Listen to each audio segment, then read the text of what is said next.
سبحان الله العظيم سبحان الله وبحمده سبحان الله العظيم سبحان الله وبحمده سبحان الله العظيم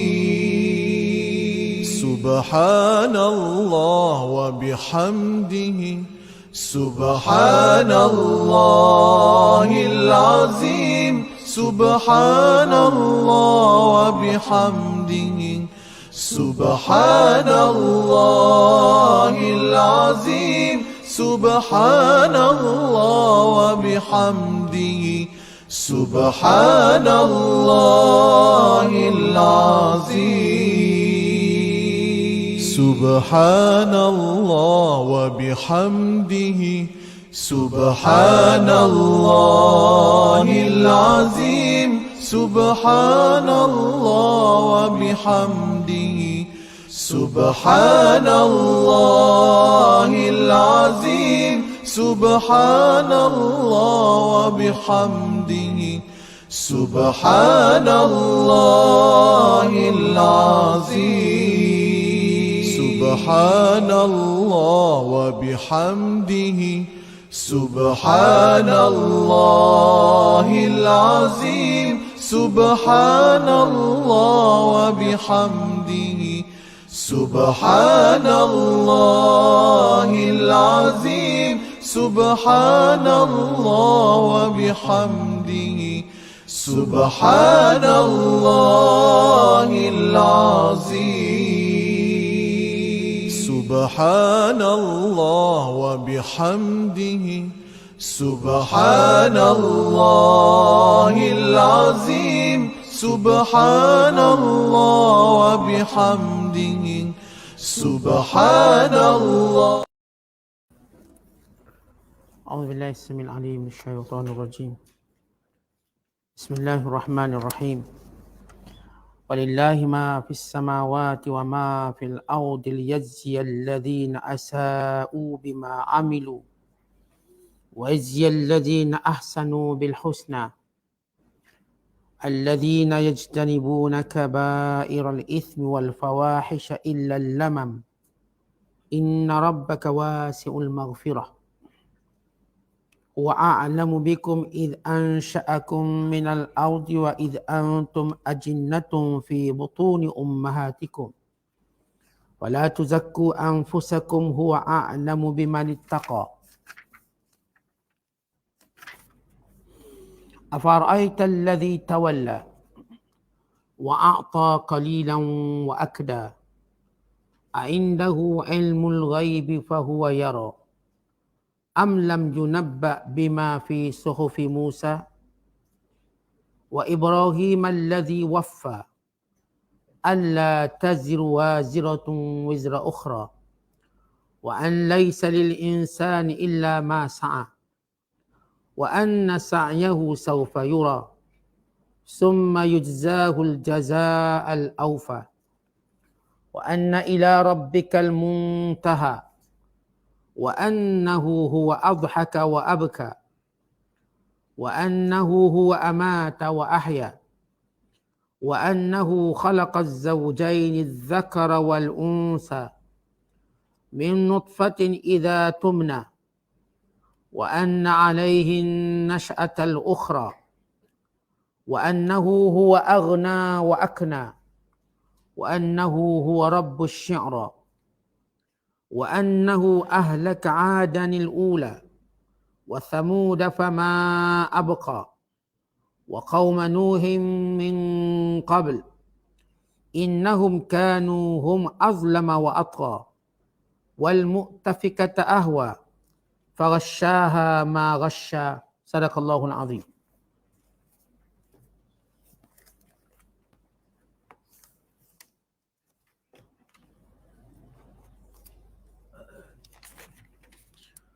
Dan Allah jualah yang memiliki segala yang ada di langit dan yang ada di bumi. Diciptakan semuanya itu untuk membalas orang-orang yang berbuat jahat menurut apa yang mereka lakukan. dan membalas orang-orang yang berbuat baik dengan balasan yang sebaik-baiknya. Iaitu orang-orang yang menjauhi dosa-dosa besar serta perbuatan-perbuatan yang keji, kecuali salah silap yang kecil-kecil yang mereka terlanjur melakukannya. Maka itu dimaafkan. Sesungguhnya Tuhanmu maha luas keampunannya. Ia lebih mengetahui akan keadaan kamu semenjak ia mencipta kamu berasal dari tanah. Dan semasa kamu berupa anak yang sedang melalui pelbagai peringkat kejadian dalam perut ibu kamu. Maka janganlah kamu memuji-muji diri kamu bahawa kamu suci bersih dari dosa. Dialah sahaja yang lebih mengetahui akan orang-orang yang bertakwa. Adakah engkau mengetahui keburukan orang yang berpaling dari menurut kebenaran kerana ia dihasut? Dan setelah ia memberi sedikit pemberiannya, ia memutuskannya kerana menurut hawa nafsunya. Adakah ia mempunyai pengetahuan mengenai perkara yang gaib sehingga ia dapat mengetahui bahawa orang lain boleh menggalang gantinya dari apa yang akan menimpanya pada hari akhirat? Atau belumkah ia diberitahu akan apa yang terkandung dalam kitab-kitab Nabi Musa dan juga dalam kitab-kitab Nabi Ibrahim yang memenuhi dengan sempurnanya segala yang diperintahkan kepadanya? Dalam kitab-kitab itu ditegaskan bahawa sesungguhnya seseorang yang boleh memikul tidak akan memikul dosa perbuatan orang lain, bahkan dosa usahanya sendiri. Dan bahawa sesungguhnya tidak ada balasan bagi seseorang melainkan balasan apa yang diusahakannya. Dan bahawa sesungguhnya usaha itu akan diperlihatkan kepadanya pada hari akhirat kelak. Kemudian usahanya itu akan dibalas dengan balasan yang amat sempurna. Dan bahawa sesungguhnya kepada hukum Tuhanmu lah kesudahan segala perkara. Dan bahawa sesungguhnya dialah yang menyebabkan seseorang itu bergembira tertawa dan menyebabkan seorang itu berduka cita, yakni menangis. Dan bahawa sesungguhnya dialah yang mematikan dan menghidupkan. Dan bahawa sesungguhnya dialah yang menciptakan pasangan lelaki dan perempuan. Dan setitis air mani ketika dipancarkan ke dalam rahim. Dan bahawa sesungguhnya dialah yang tetap menghidupkan semula makhluk-makhluk yang mati. Dan bahawa sesungguhnya dialah yang memberikan sesiapa yang dikehendakinya apa yang diperlukannya dan memberikannya tambahan yang boleh disimpan. Dan bahawa sesungguhnya dialah Tuhan pencipta bintang Sya'ra. Dan bahawa sesungguhnya dialah yang membinasakan kaum Ad yang pertama, yakni kaum Nabi Hud. Dan kaum Thamud, kaum Nabi Saleh. Maka tidak ada seorang pun dari kedua-dua kaum itu yang dibiarkan hidup. Dan kaum Nabi Nuh sebelum itu telah pun dibinasakan. Sesungguhnya mereka adalah orang-orang yang sangat zalim dan sangat melampaui batas. Dan banda-banda ditunggang balikkan itu, dialah yang mengangkatnya ke angkasa dan menghempasnya ke bumi.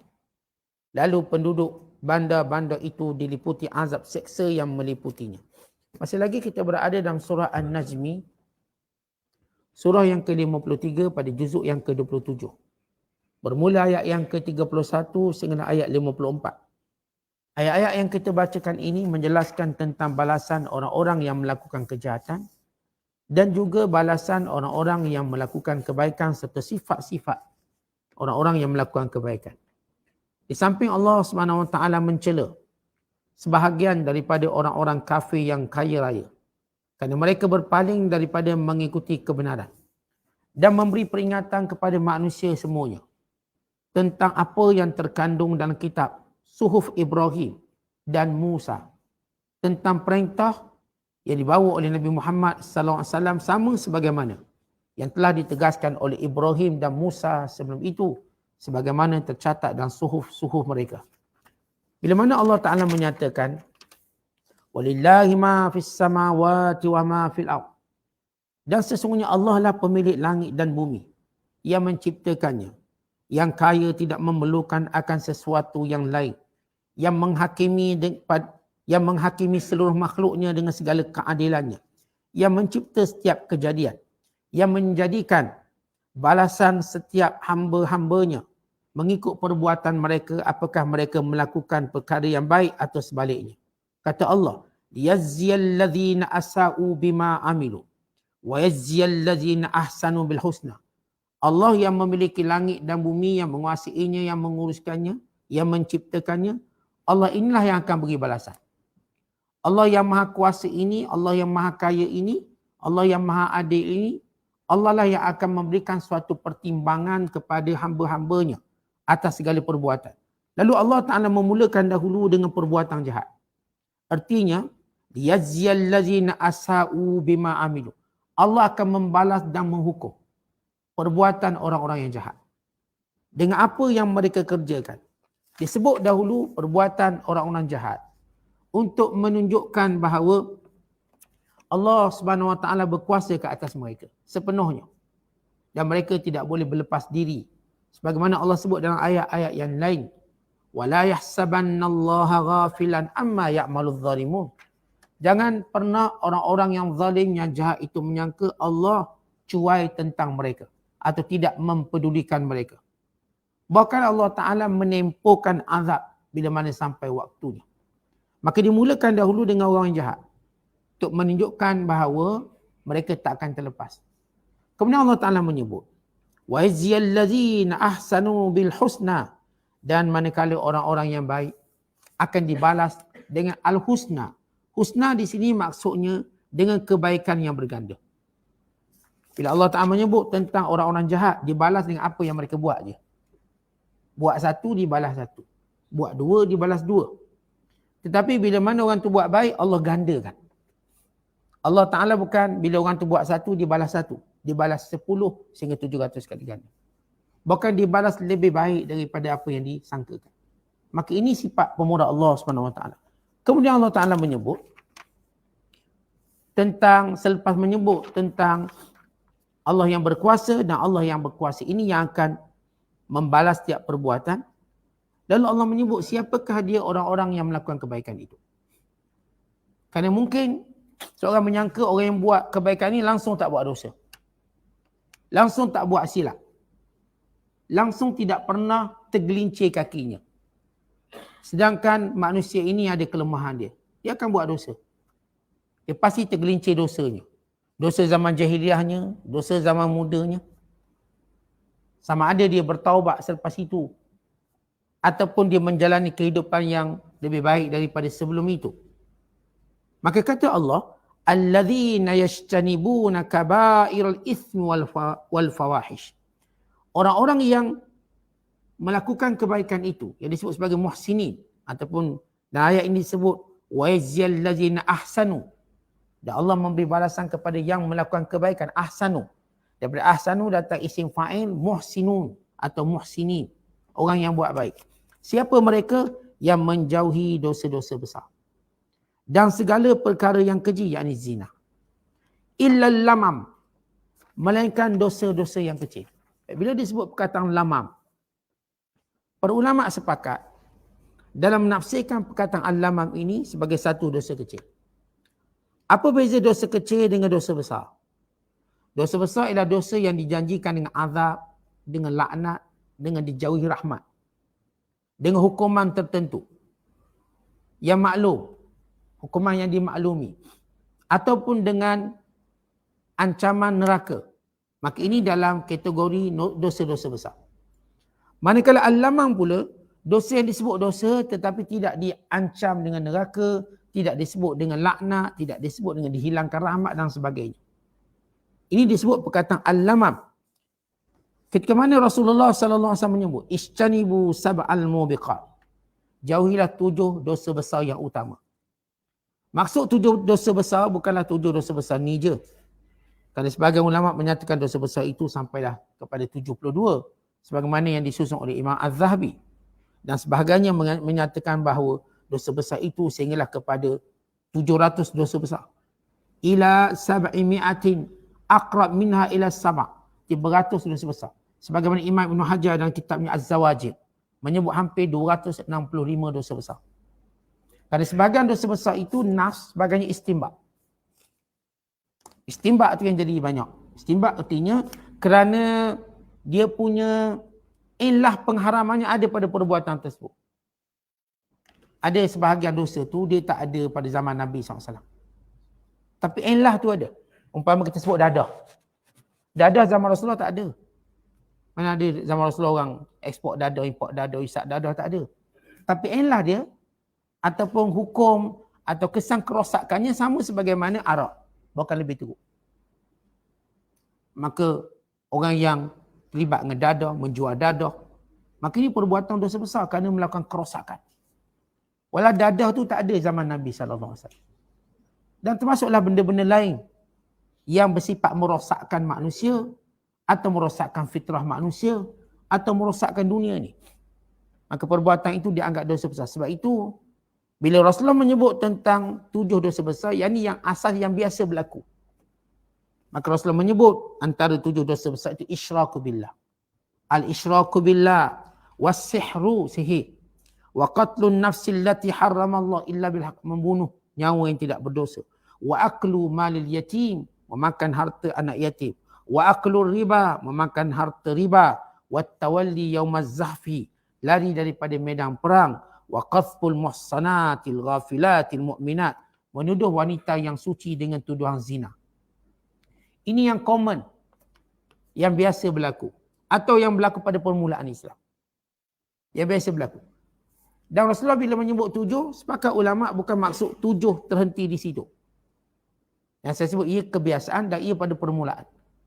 Bahkan dosa besar ini sehingga lebih daripada 70, lebih daripada 200, sehingga sebagian ulama menyatakan ia ila 700, sehinggalah 700 kali ganda. Dan kemudian Allah Ta'ala menyebut, bila antara sifat orang beriman muhsin, dia menjauhi dosa besar. Illal lamam, melainkan dosa-dosa kecil yang mungkin dilakukannya. Contoh dosa kecil ini seperti memandang yang haram, ini antara dosa-dosa kecil. Seperti kita katakan di sini disebut contoh. Contoh, dia tak berzina, dia baru cium, baru peluk-peluk. Sebab bila Allah sebut perkataan al-kabair wal fawahish. Fawahish itu maknanya zina. Bawah pada zina, seperti memandang wanita tersebut, menciumnya, memeluknya, maka ini termasuk daripada makna al-lamam, dosa kecil. Sebagaimana disebut dalam hadis Nabi SAW, Inna Allah Ta'ala kataba ala ibni Adam hadzahu minaz zina. Adraka dhalika la mahalata. Fazinal ain an-nazar. Wazinal lisan an-nuts. Wan nafsu tamanna wa tashtahi. Wal farju yusaddiqu dhalika au yukazzibuhu. Maksudnya Allah Ta'ala menulis kepada setiap anak Adam bahagian zinanya. Dia melakukan adraka dhalika la mahala, pasti berlaku pada dia. Maka zina mata itu dengan memandangnya. Zina lidah itu dengan bercakap. Dan nafsu yang cenderung yang menginginkannya dan kemaluan akan membenarkannya atau membohonginya. Artinya mukaddimah zina memandang, bercakap dan berangan-angan. Itu mukaddimah dia. Maka kemaluanlah yang akan membenarkan dia berzina atau tidak. Artinya dalam definisi zina berkaitan dengan kemaluan dia. Artinya lain daripada itu sifatnya adalah lamam. Dosa-dosa kecil. Dan termasuk dosa-dosa kecil juga selain daripada dosa besar yang disebut oleh Nabi SAW. Makin disebut sebagai al-lamam. Seperti memukul orang, pukul orang. Kita ketuk kepala orang misalnya, ini termasuk dalam dosa kecil. Dosa ini disebut al-lamam. Yang dengan syarat tidak mencederakan. Kalau cedera maka dia makan hukum kisas. Dia orang ketuk-ketuk macam tu. Walaupun setengah ulama melihat bahawa ia juga kisas. Tapi sifatnya kecil. Kemudian Allah Ta'ala menyebut, selepas menyebut dosa, Allah membuka pintu rahmat kepada manusia.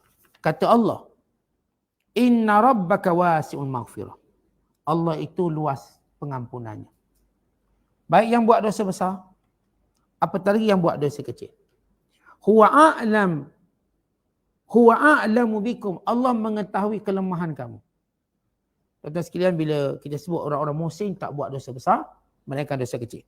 Tapi kalau buat dosa besar, yang membunuh, yang makan riba, yang makan harta anak yatim, pasti mereka merasakan, oh kami sudah tidak termasuk golongan yang muhsinun atau muhsinin. Allah buka peluang dengan berkata, Inna rabbaka wasi'ul maghfirah. Allah itu maha pengampun.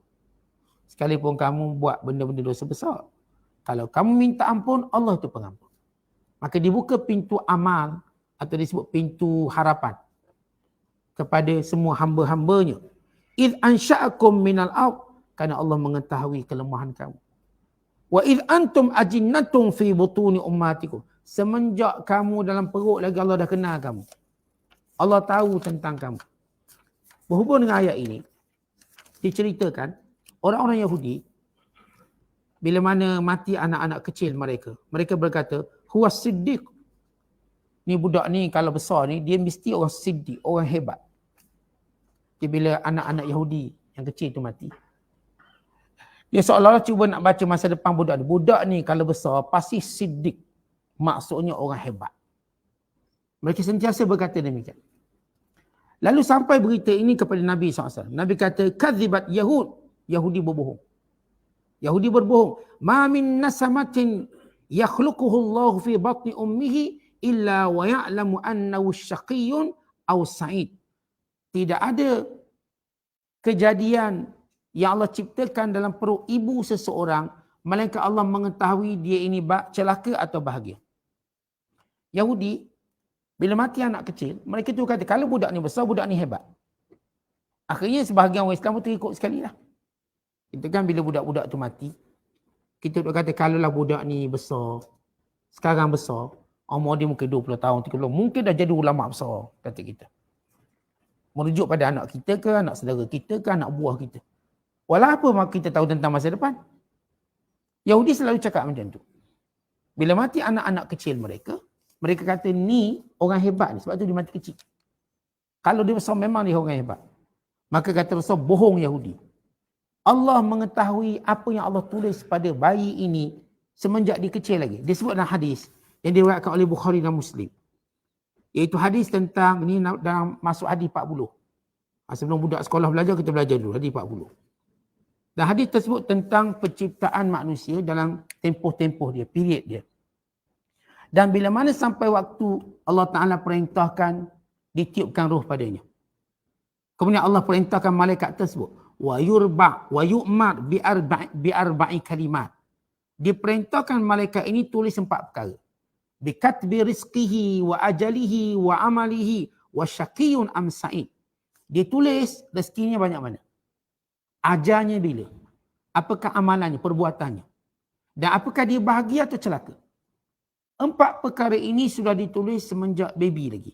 Arti masuk je roh, dia tulis 4 ni. Apa dia rezeki dia tulis. Banyak mana rezeki. Sampai bila rezeki dia ni. Dan bila ajal dia. Adakah keluar terus mati ke? Lepas 5 tahun, lepas 10 tahun. Telah tertulis dan tercatat. Dan apakah perbuatannya. Apakah dia buat benda-benda bagus atau benda tak bagus. Kemudian apa kesudahannya. Celaka atau bahagia. Yang ahli syurga atau ahli neraka. Ini dalam ilmu Allah. Tak ada orang tahu. Jadi kita jangan duk pandai-pandai nak teka. Bila seorang tu mati kecil, ini kalau besar pasti ulama besar. Ini pasti sekian-sekian. Itu di luar pengetahuan kita.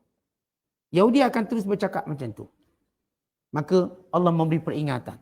Allah lebih mengetahui siapa yang bertakwa. Bagaimana Allah yang menciptakan kamu. Bagaimana Allah yang mengetahui peredaran kamu dalam rahim ibu kamu. Bahkan Allah Ta'ala kata, fala tuzakku anfusakum. Jangan kamu mengangkat diri kamu sendiri, memuliakan diri kamu sendiri. Huwa a'lamu bimanittaqa. Allah Ta'ala mengetahui siapakah yang benar-benar bertakwa kepada Allah Subhanahu Wa Ta'ala. Kan itu disebut dalam hadis Nabi SAW.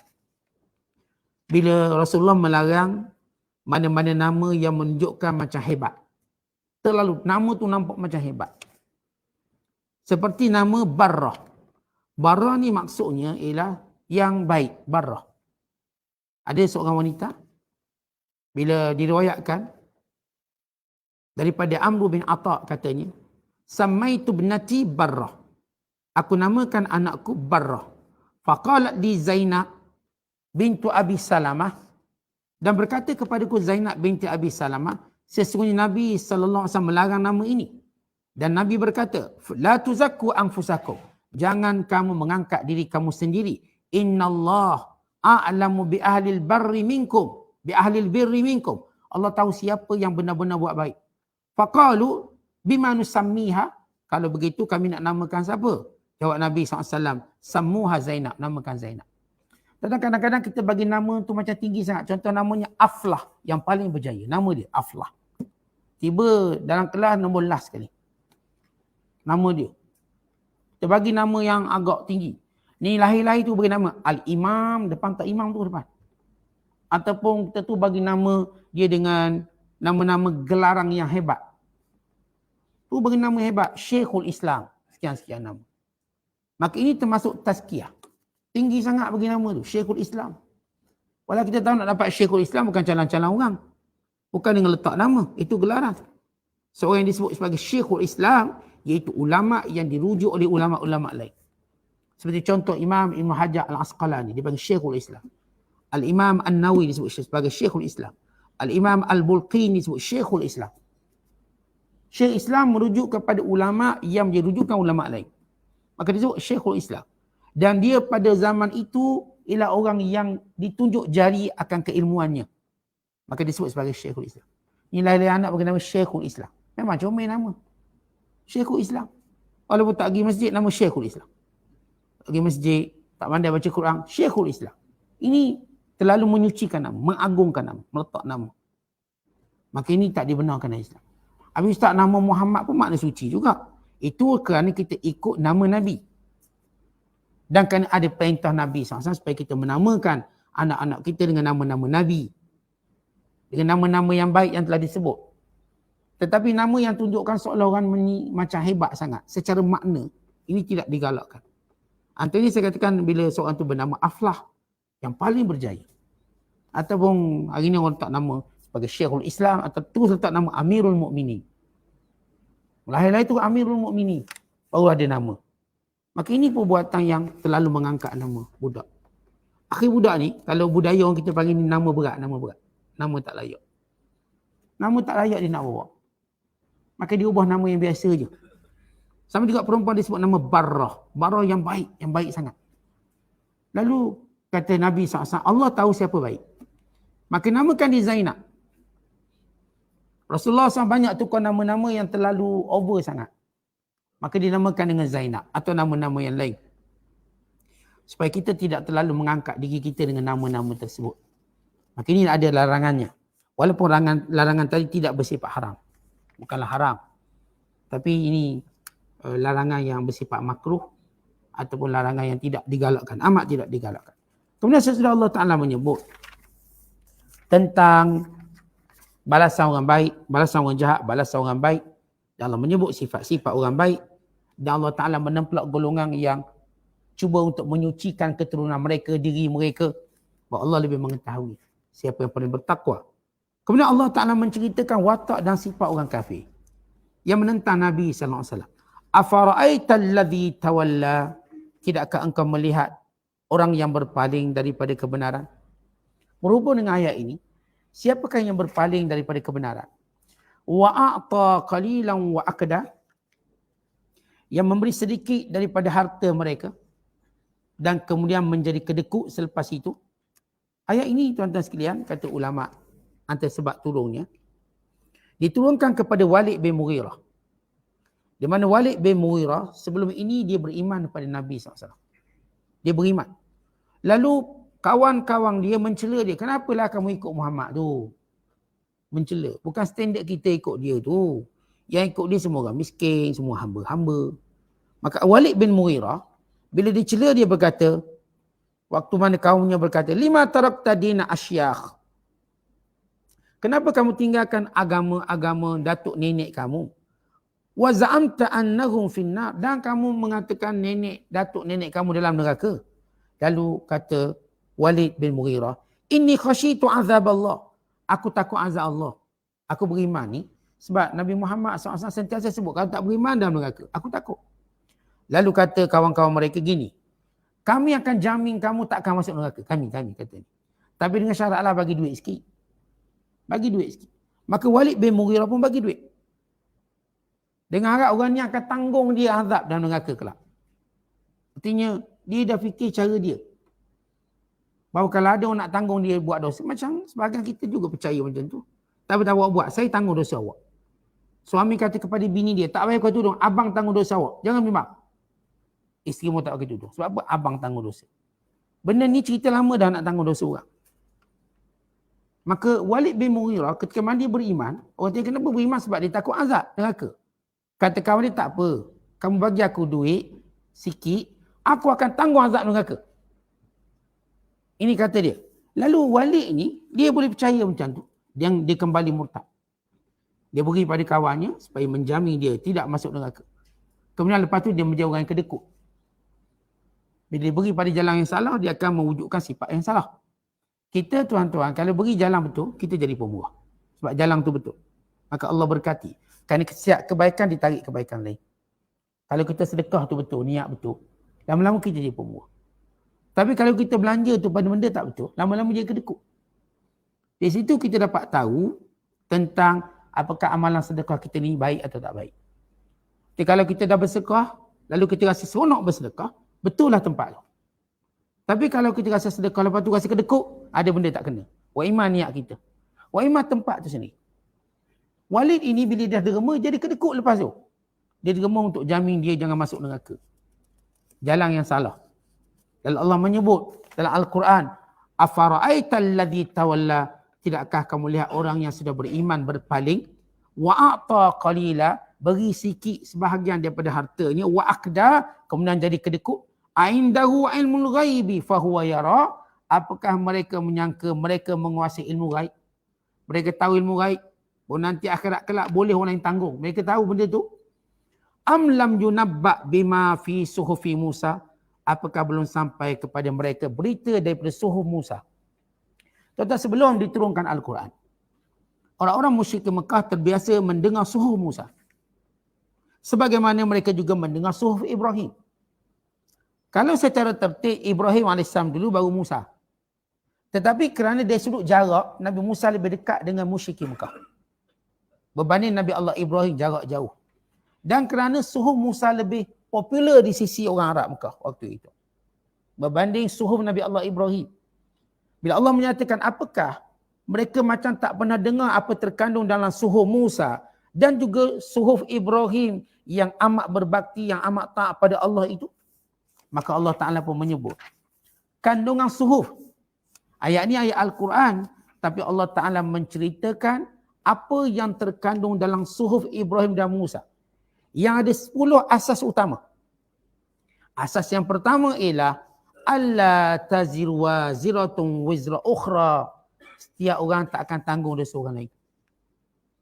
Ini dipanggil sebagai al-mas'uliyatul fardiyah, tanggungjawab sendiri yang berhak. Al-mas'uliyatul fardiyah, tanggungjawab peribadi masing-masing. Bahawa seorang tak akan tanggung kejahatan orang lain.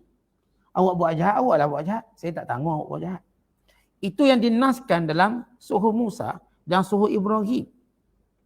Yang kedua, kullu insan wa amaluhu wa kullu mri'in wa ata'uhu. Maksudnya pada kandungan suhuf yang kedua, bila Allah Ta'ala menyebut wa an laisa lil insan illa ma sa'a. Apapun kebaikan yang dibuat oleh manusia, maka ia baginya. Pertama, tak tanggung dosa orang. Yang kedua, apa yang dibuat itu untuk dia. Dia usaha ke arah mana, itulah dia punya.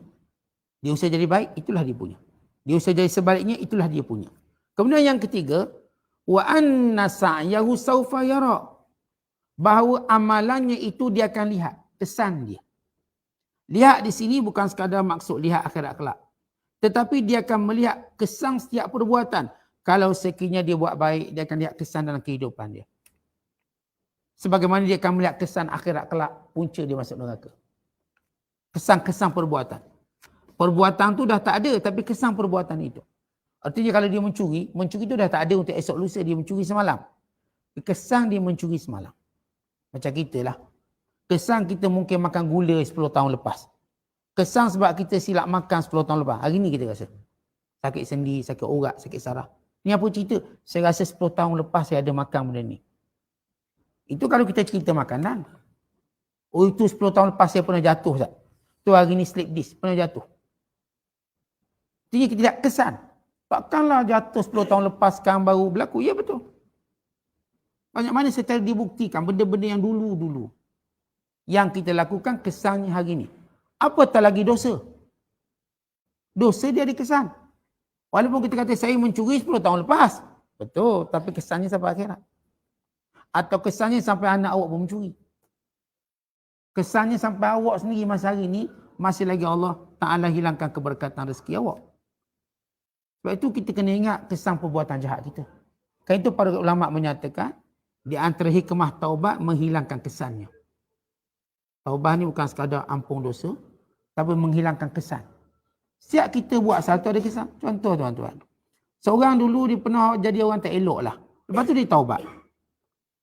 Apakah kita ingat orang akan lupa kejahatan dia dulu? Orang kata dia dulu ni sekian-sekian.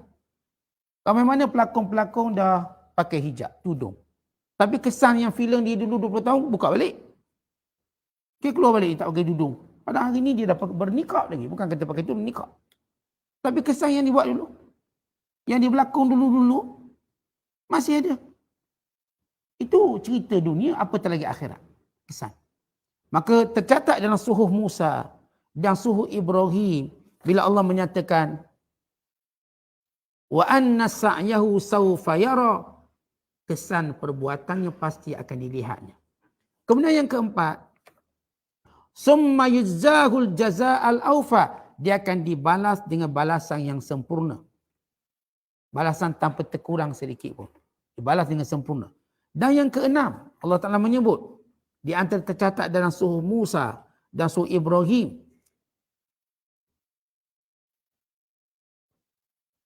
yang kelima, maaf. Wa anna ila rabbikal muntaha, dan setiap sesuatu itu kesudahannya kepada Allah Subhanahu Wa Taala. Semua benda kembali kepada Allah. Sama ada yang nak hukum, sama ada yang nak terima syafaat, sama ada yang nak ampun, itu urusan Allah. Siapa pun nak beri syafaat, kalau Allah tak izin, tak izin. Kerana ia urusan Allah. Semua kesudahan, dia punya finalisnya Allah. Keputusan terakhir Allah. Lepas Allah balas setiap perbuatan tadi. Sama ada Allah nak ampunkan kejahatan. Allah nak gandakan lagi keputusan terakhir kepada Allah. Tiada campur tangan pada mana-mana makhluk. Sebab itu Allah berfirman, man dzalladzi yashfa'u indahu illa bi'idznih. Siapa yang boleh beri syafaat kalau bukan dengan izin Allah? Tak akan ada. Walaupun dia nabi-nabi, kalau Allah tak izin lagi, dia tak boleh bagi lagi. Sebab itu setiap para nabi, dia ada waktu Allah izinkan dia beri syafaat. Yang pertama diizinkan beri syafaat Nabi Muhammad sallallahu alaihi wasallam. Yang disebut sebagai syafaatul uzma. Syafaatul uzma merujuk kepada dipercepatkan hisab. Sesudah itu pula Allah mengizinkan syafaat-syafaat lain. Mula-mula tak ada seorang pun dia benarkan beri syafaat. Kali ini tempoh menunggu. Dan manusia menunggu dia pada mahsyar dan tempoh 50,000 tahun. Tak ada seorang pun boleh berkata-kata. Tak ada seorang pun boleh beri syafaat. Sehingga akhirnya Allah izinkan. Tapi tunggu dulu 50,000 tahun. Yang tunggu dekat business class okey lah. Yang tunggu cara gelandangan teruk. Yang tunggu dalam bentuk azab lagi teruk. Artinya setiap orang akan menunggu ikut darjat dia. Ada yang di bawah bayangan Allah Ta'ala, teduhan Allah Ta'ala. Ada di atas mimbar cahaya, ikut amalan masing-masing. Jadi bagi orang soleh tak ada masalah menunggu. Bagi orang yang ada masalah menunggu, akhirnya mereka meminta supaya Nabi-Nabi yang ada untuk mempercepatkan hisab. Mereka jumpa Adam, mereka jumpa Nuh dalam hadis yang masyhur. Sampailah mereka jumpa Nabi SAW untuk diberikan syafaat, disegerakan hisab. Artinya tak akan diizinkan melainkan tempoh dia. Kemudian Allah Ta'ala menjelaskan yang keenam, yang tercatat dalam suhuf. Wa annahu huwa adhaka wa abka. Allah lah yang menjadikan seorang itu ketawa dan seorang itu menangis. Maksud apa ketawa menangis? Maksudnya Allah lah yang menjadikan kesan perbuatan baik dia akan gembira. Dan kesan perbuatan jahat dia akan berduka cita dan menangis. Siapa pun buat baik, kesudahan dia akan gembira. Gambaran gembira itu ialah ketawa. Berhubung dengan ayat ini, ada satu kisah. Bila mana baginda sallallahu alaihi wasallam melihat para sahabat yang sedang ketawa. Lalu Nabi sallallahu alaihi wasallam menegur sahabat tersebut dengan mengatakan ataupun dengan melarang mereka ketawa. Dan sesudah itu turun ayat ini untuk menegur Nabi sallallahu alaihi wasallam bahawa tak ada masalah kalau orang tu nak ketawa. Tak ada masalah nak ketawa. Kata baginda sallallahu alaihi wasallam ketika mana Rasulullah menegur para sahabat. Diriwayatkan daripada Aisyah. Rasulullah lalu kepada sekumpulan sahabat yang sedang ketawa. Lalu Nabi berkata, kalau kamu tahu apa yang aku tahu, kamu akan menangis banyak, ketawa sikit. Tiba-tiba Jibril pun turun lalu membacakan ayat ini, wa annahu huwa adhaka wa abka. Dan dia Allah yang menjadikan kamu ketawa dan kamu menangis. Lalu Rasulullah sallallahu alaihi wasallam berpatah balik pada sahabat. Lalu baginda berkata, ma khatautu arba'ina khutwatan hatta atani Jibril alaihissalam. Saya tak lepas lagi 40 langkah, tiba-tiba Jibril datang beritahu pada saya, ittihaula, jumpa balik sahabat-sahabat yang kamu tegur tadi, yang kamu suruh dia menangis tadi, katakan pada mereka, Allah berfirman, ialah Allah yang menjadikan kamu ketawa dan menangis. Berarti ketawa itu satu nikmat Allah. Orang beriman ketawa itu satu nikmat. Sebagaimana nangis itu juga satu nikmat. Dalam mengingati Allah. Ketawa dalam mensyukuri nikmat Allah. Maksudnya kita tak larang lah orang nak ketawa, biarlah ketawa. Pantang tengok ketawa, ingat azab kubur tu pedih. Ingat neraka itu. Ingat. Tak, biarlah dia ketawa. Ketawa sebahagian daripada amal soleh juga. Menggembirakan. Kita gembirakan kawan kita, gembirakan pasangan kita, anak-anak kita. Bukan setiap kali nak ketawa, dia ingatkan azab kubur supaya jangan ketawa langsung. Maka Allah menegur Nabi SAW. Supaya tidak bercakap benda yang sekadar nak suruh orang takut semata-mata. Tapi dibenarkan mereka ketawa. Dibenarkan mereka bergurau senda. Untuk menunjukkan bahawa dalam agama kita ada kelapangan dia. Bukan sebut bila beragama, terus berkerut dahi. Oh, saya ni orang kuat agama. Orang kuat agama berkerut dahi, jalannya tunduk, mukanya ketat. Cuma menangis je, sekejap nangis, tengok bini nangis, tengok tu menangis. Apa? Kuat agama. Maka itu bukan cara beragama begitu. Cara beragama waktu ketawalah ketawa. Ketawa dengan pasangan. Ketawa dengan kawan-kawan. Ketawa dengan anak beranak. Ketawa dengan sahabat-sahabat. Ketawalah. Waktu kita menangis, menangislah. Pada benda yang kita patut menangis. Arti sifat itu sifat orang beriman. Maka Allah Ta'ala menegur dan menurunkan ayat ini. Ialah Allah yang menjadikan kamu ketawa. Setengah ulama menyatakan maksud ketawa di sini ialah kesan amal soleh. Kamu boleh bergembira. Orang-orang yang melakukan amal soleh, kata mereka, siapa pun bila mana dia melakukan amal soleh, Allah membuka hatinya untuk sentiasa merasa bahagia dan gembira. Merasa lapang dada. Dan siapa pun yang buat jahat, Allah menjadikan dia sentiasa berduka cita. Tetapi kalau kita hidup memang buat baik. Daripada celak mata, jaga solat, jaga kuliah, jaga hak pasangan masing-masing, tolong orang tu, tolong orang ni, menunaikan amanah. Kita memang patut gembira hari tu. Seronok. Hari ni seronok, lapang dada kita. Boleh ketawa kita. Kerana kesan kebaikan kita buat. Tapi hari ni mula subuh dah tak sembahyang. Lewat dah bangun. Gaduh pula dengan orang. Maka patut hari ni kita bersedih dan berduka cita. Kerana keadaan yang salah tadi. Kemudian kata Allah, dan ini yang tercatat dalam kitab Suhuf juga. Yang ketujuh, bahawa Allah yang menciptakan mati dan hidup. Dan segala sebab. Sebab untuk hidup, sebab untuk mati. Sebagaimana Allah Ta'ala berfirman dalam ayat yang ke-44. Wa annahu huwa amata wa ahya. Dan sesungguhnya dialah Allah yang mematikan dan sebab-sebab yang mematikan. Dan dialah Allah yang menghidupkan dan sebab-sebab yang menghidupkan. Dan kemudian yang ke-8. Catatan dalam Suhuf Musa dan juga Suhuf Nabi Allah Ibrahim. Bahawa Allah Ta'ala menjadikan setiap makhluk itu berpasangan lelaki dan perempuan. Allah yang jadikan. Sebagainya kita dah syarah semua ini. Berpasangan lelaki dan perempuan. Bukan setiap makhluk Allah ada lawan dia. Siang lawannya malam. Bulan lawannya matahari. Sungai lawannya laut. Dia ada je benda yang berpasangan. Yang melengkapkan. Dia bergandengan dua ni. Dia akan seiring. Senada dengannya. Kalau kita sebut adanya seni kata mesti ada lagu. Itu dia akan menggabungkannya. Maka ini di antara apa yang Allah Ta'ala ciptakan untuk kemudahan manusia. Kemudian yang ke-9, ialah Allah menyebut dalam kitab Suhuf Musa dan juga Harun, Allah yang berkuasa untuk mengembalikan kembali manusia untuk hidup. Dengan firman Allah Ta'ala, wa anna alaihi nash'atal ukhra. Dan Allah berkuasa menghidupkan kembali manusia sebagaimana pertama kalinya. Macam mana dia hidup dulu kat dunia, macam tu Allah hidupkan dia. Wa annahu huwa aghna wa akna. Dan yang ke-9, yang ke-10, Allah Ta'ala lah yang menjadikan perbezaan antara rezeki manusia, ada yang kaya, ada yang miskin. Aghna wa akna. Allah mengayakan, Allah juga yang memiskinkan. Maka ini mabadi. atau asas-asas yang tercatat dalam kitab Taurat dan Injil. Kemudian Allah menyebut 5 asas lain yang menunjukkan kekuasaan Allah Subhanahu Wa Taala. Itu asas yang pertama Allah sebut dalam ayat ini.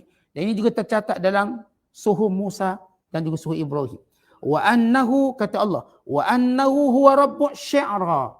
Dialah Allah Tuhan kepada bintang syi'ra. Apa itu bintang syi'ra? Bintang ini yang disembah oleh sebahagian daripada kabilah Arab. Mereka menyembah bintang syi'ra yang dianggap sebagai bintang yang paling terang sekali, yang paling panas sekali, yang disembah oleh sebahagian orang Arab. Mereka memuliakan. Maka kata Allah, Allah lah yang mencipta bintang itu. Dan kalau kita tengok dalam Al-Quran, dia ada istilah An-Najmu, bintang, dan jamaknya An-Nujum. Dan dia ada perkataan Kaukab, jamaknya Kawakib, artinya planet. Istilah bintang, planet. Kalau kita lihat dari perbahasan bahasa dan perbahasan saintis, bila mereka menamakan bintang ini atau menamakan matahari sebagai salah satu bintang, dan bumi sebagai kaukab, planet, bulan sebagai planet, apa dia punya definisinya? Kalau bintang yang mengeluarkan gas kepanasan dan cahaya, matahari dia keluarkan gas kepanasan, cahaya, maka disebut sebagai bintang. Bumi dia tak keluarkan gas kepanasan, demikian juga bulan, maka dipanggil kaukab, planet. Ini dalam definisi saintis. Baik, dalam tafsir Al-Quran supaya kita jelas. Apakah matahari itu bintang? Jawapannya tidak. Matahari itu ialah matahari. Bintang kan itu bila Allah menyebut bintang lain, matahari dan bulan lain. Dan sepakat para ulama tafsir perkataan kawakib dan nujum perkataan yang sama.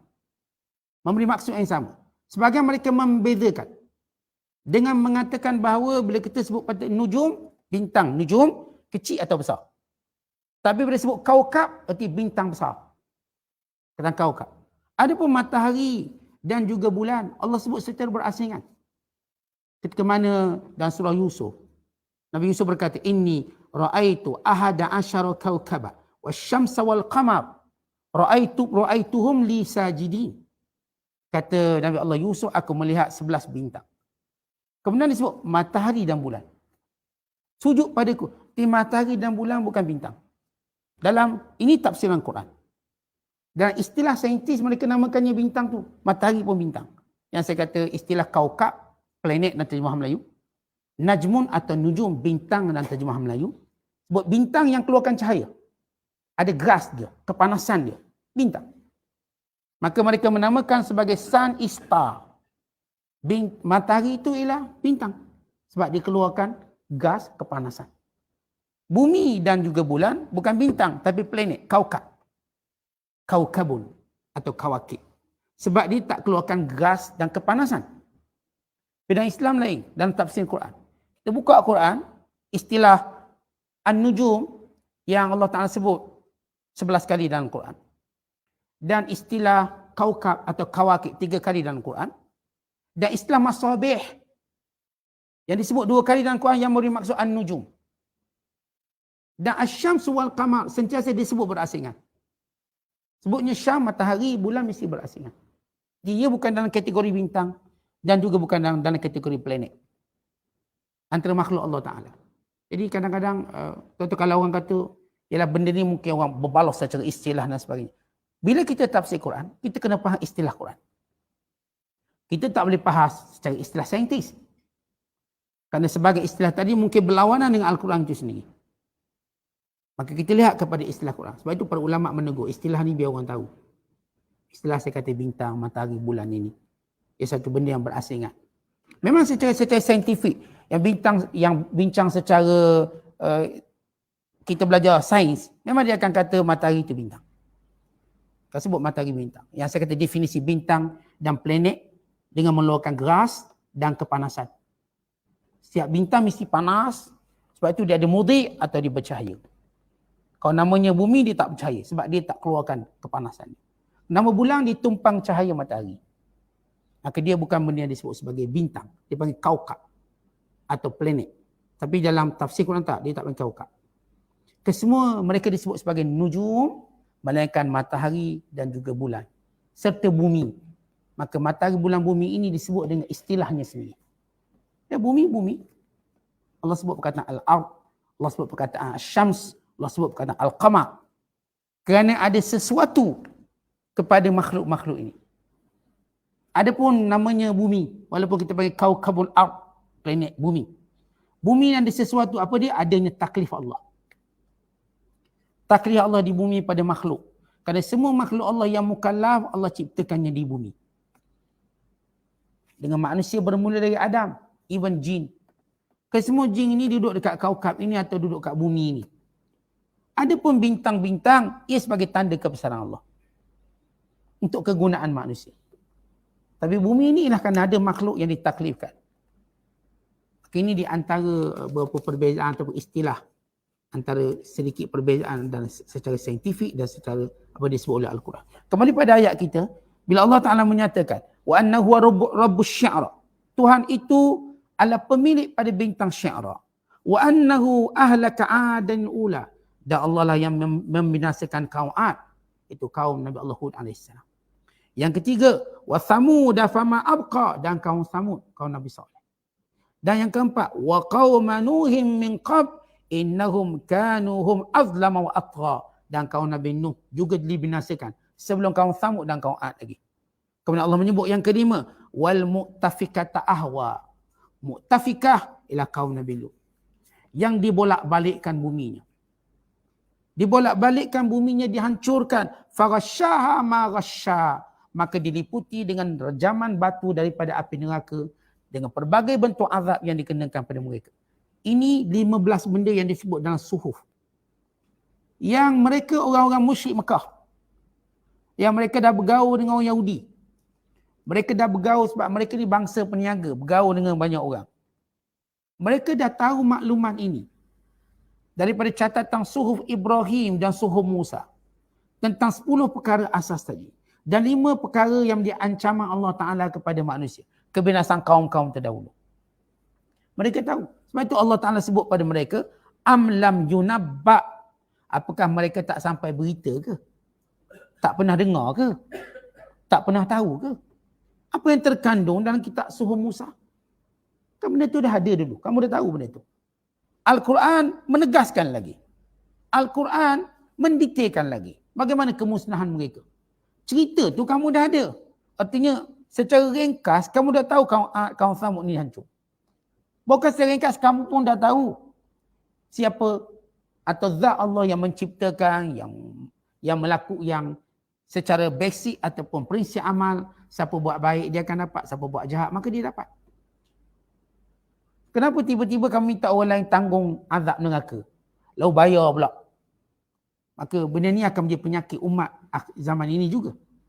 Bila umat zaman ini mula jahil di agama, maka ada orang yang mengambil kesempatan daripada fitrah beragama. Tuan-tuan kena tahu agama ni fitrah kita. Ikut mana pun fitrah tu akan sampai satu waktu nanti.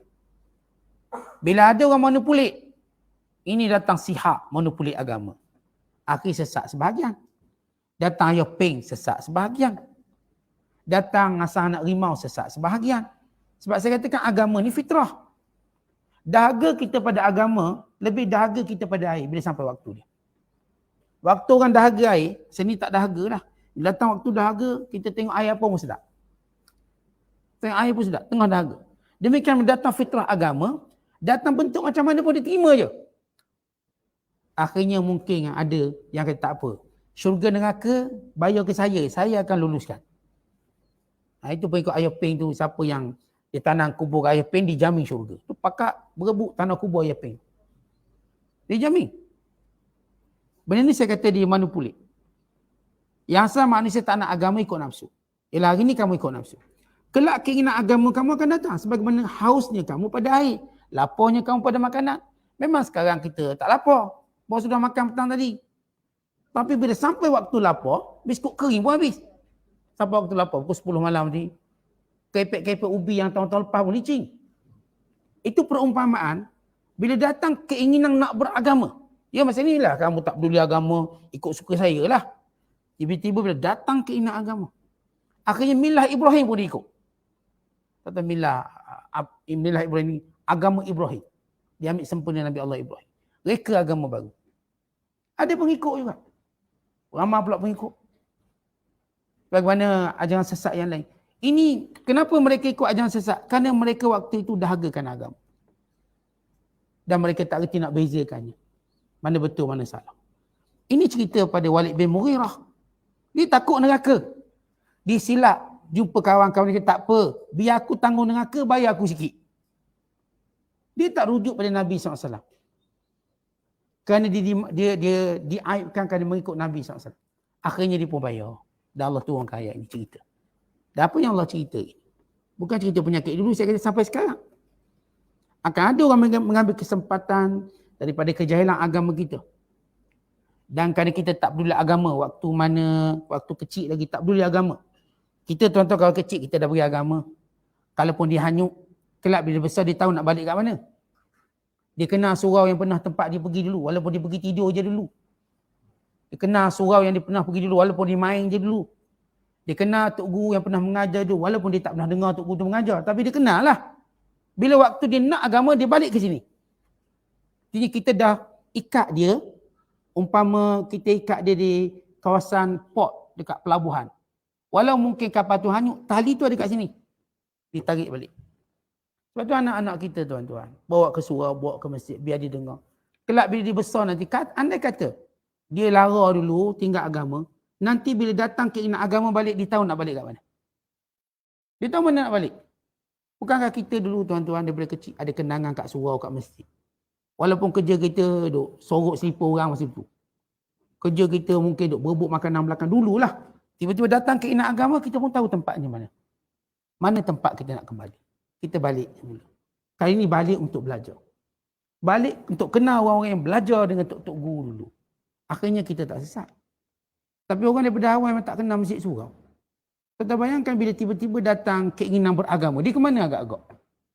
Kalau disilap kawan je habis. Disilap kawan. Sebab dia tak dibiasakan dengan tempat-tempat tersebut. Inilah berlaku pada Walid bin Mughirah. Dan ini yang Allah Ta'ala sebut cerita tentang bagaimana manusia mula tidak menyerai prinsip asas bahawa tak ada orang boleh tanggung kejahatan kita. Melainkan kita kena taubat dan kembali pada Allah. Wallahu bissawab. Assalamualaikum warahmatullahi wabarakatuh.